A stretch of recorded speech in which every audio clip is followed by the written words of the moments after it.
وَإِذَا بَدَّلْنَا آيَةً مَّكَانَ آيَةٍ وَاللَّهُ أَعْلَمُ بِمَا يُنَزِّلُ قَالُوا إِنَّمَا أَنتَ مُفْتَرٍ بَلْ أَكْثَرُهُمْ لَا يَعْلَمُونَ۔ اور جب ہم ایک آیت کو دوسری آیت سے بدلتے ہیں اور اللہ ہی بہتر جانتا ہے کہ وہ کیا نازل کرے، تو یہ کافر کہتے ہیں کہ تم تو اللہ پر جھوٹ باندھنے والے ہو، حالانکہ ان میں سے اکثر لوگ حقیقت کا علم نہیں رکھتے۔ قُلْ نَزَّلَهُ رُوحُ الْقُدُسِ مِنْ رَبِّكَ بِالْحَقِّ لِيُثَبِّتَ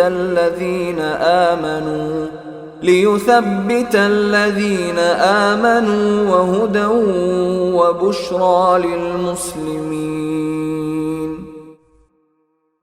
کہہ دو کہ یہ قرآن کریم تو روح القدس یعنی جبرائیل علیہ السلام تمہارے رب کی طرف سے ٹھیک ٹھیک لے کر آئے ہیں، تاکہ وہ ایمان والوں کو ثابت قدم رکھے اور مسلمانوں کے لیے ہدایت اور خوشخبری کا سامان ہو۔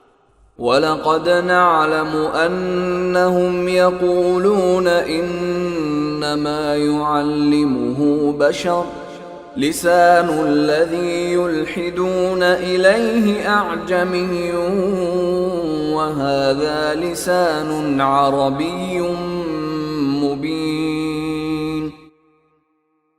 اور اے پیغمبر، ہمیں معلوم ہے کہ یہ لوگ تمہارے بارے میں یہ کہتے ہیں کہ ان کو تو ایک انسان سکھاتا پڑھاتا ہے، حالانکہ جس شخص کا یہ حوالہ دے رہے ہیں اس کی زبان عجمی ہے اور یہ قرآن کی زبان صاف عربی زبان ہے۔